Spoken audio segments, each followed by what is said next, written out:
Nós vamos voltar a Brasília agora com o Pedro Teixeira para falar do julgamento sobre o plano de golpe de Estado em 2022. A última testemunha do chamado Núcleo 1 da ação prestou depoimento hoje ao Supremo Tribunal Federal.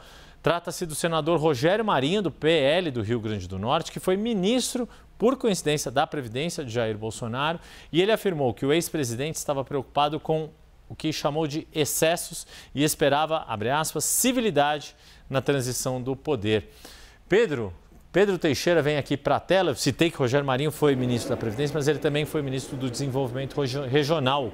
Ocupou bastante tempo cargos no governo de Jair Bolsonaro, ficou bastante próximo do ex-presidente. O que Rogério Marinho disse nesse testemunho, Pedro? Pois é, Yuri, ele foi o último das 52 testemunhas apresentadas pelas defesas dos réus do Núcleo 1 da trama golpista. Ele disse que participou de alguns encontros depois das eleições com o ex-presidente Jair Bolsonaro, que ele se mostrou bastante abatido, chateado, mas preocupado com o processo de transição e também com os movimentos que seriam feitos a partir da derrota nas eleições de 2022, especialmente com relação às eleições no Congresso Nacional. Esse foi um ponto tocado pelo Rogério Marinho, que inclusive disputou a presidência do Senado em 2023 contra o ex-presidente do Senado, o senador Rodrigo Pacheco. Então ele indicou que essa era uma preocupação do ex-presidente Jair Bolsonaro, justamente para tentar manter as ideias políticas do seu grupo, mas que em nenhum momento eles discutiram questões relacionadas a um golpe de Estado ou algum tipo de discussão sobre garantia da lei e da ordem, uma GLO, um decreto de Estado de sítio que poderia eventualmente manter o ex-presidente na presidência da República. Hoje, Yuri, a gente também teve a definição das datas para os depoimentos dos réus. Isso vai acontecer a partir da próxima segunda-feira, também na primeira turma do STF. O primeiro a ser ouvido será o tenente-coronel Mauro Cid, ex-ajudante de ordens do ex-presidente Jair Bolsonaro. A partir daí, todos os réus do Núcleo 1 poderão ser ouvidos. O STF, a primeira turma do STF, reservou a próxima semana para estas oitivas. De repente, os depoimentos podem todos acontecer no mesmo dia, mas se isso não acontecer, tem horário reservado na terça, na quarta, na quinta e na sexta-feira da próxima semana. Serão ouvidos, além de Mauro Cid, o ex-presidente Jair Bolsonaro, Walter Braga Neto, que é general do Exército, foi ministro da Defesa e da Casa Civil durante o governo do ex-presidente, foi candidato a vice-presidente na chapa dele das eleições de 2022. Também será ouvido o Alexandre Ramagem, hoje deputado federal, ex-diretor-geral da Agência Brasileira de Inteligência, Almir Garnier, almirante de esquadra e ex-comandante da Marinha, Anderson Torres, ex-ministro da Justiça do governo Bolsonaro, Augusto Heleno, ex-ministro do Gabinete de Segurança Institucional da Presidência da República, também na gestão Bolsonaro, e o Paulo Sérgio Nogueira, ex-ministro da Defesa, também general do Exército. Eles serão ouvidos na próxima semana como réus do Núcleo 1 da trama golpista, vão prestar depoimento na primeira turma do STF, também para esclarecer alguns pontos que foram ditos nestes 52 depoimentos das testemunhas apresentadas pela defesa dos réus do Núcleo 1 da trama golpista. Yuri. Pedro Teixeira, muito obrigado mais uma vez pelas suas informações ao vivo de Brasília. Brasília, de onde o Theo Cury está conosco para... Fechando essa rodada de testemunhos, Theo, mais de 50 pessoas ouvidas no STF pela primeira turma, nesta primeira ação. A gente pode, não sei se já é possível a gente pensar, porque a gente está falando aqui apenas do Núcleo 1. Outros núcleos também vão ter suas testemunhas arroladas para prestarem depoimento.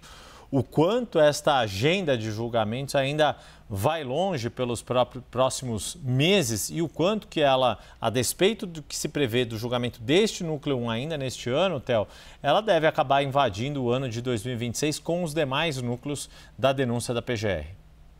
Yuri, muito provavelmente vai. E aí a gente tem que fazer uma conta, obviamente, uma conta muito por alto, do quanto tempo levou para o núcleo 1 chegar nessa fase que está nesse momento. Então a gente contou aqui.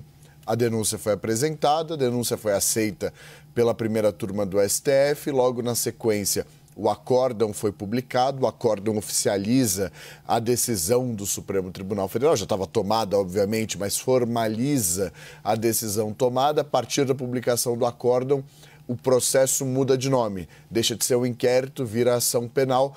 A ação penal começa a tramitar, a partir do momento que ela começa a tramitar, as novas determinações e o andamento do processo começa a acontecer dentro da ação penal.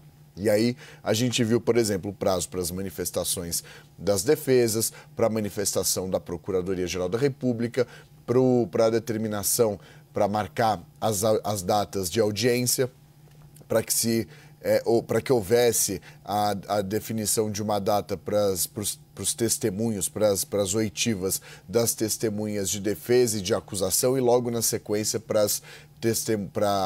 para esse momento em que a gente está agora, isso já finalizou, do início dos depoimentos dos réus. Isso tudo vai ter que ser aplicado também no núcleo 2, no núcleo 3, no núcleo 4. Isso muito provavelmente faz com que em 2026 a gente ainda esteja acompanhando os desdobramentos dessa ação penal, muito provavelmente. Por conta do ritmo, tem recesso no meio do ano, tem recesso no final do ano. Então, isso tudo deve fazer com que esse processo chegue, se não no final desse ano, no começo do ano que vem. E aí a gente teve esse depoimento hoje, esse depoimento do Marinho, encerrando os depoimentos, as oitivas das testemunhas de acusação e de defesa, fazendo com que esse processo chegue a uma nova etapa, que foi essa que eu mencionei, que é muito apetitosa para quem acompanha o noticiário político, para quem acompanha o noticiário jurídico, que é os depoimentos dos réus, de quem foi implicado pela Polícia Federal na história, de quem foi denunciado pela Procuradoria-Geral da República e quem se tornou réu perante o Supremo Tribunal Federal. Eles terão oportunidade de rebater os questionamentos, esclarecer as informações e trazer a versão deles com relação ao que aconteceu de fato e rechaçando acusações sobre o que na avaliação deles pode não ter de fato acontecido.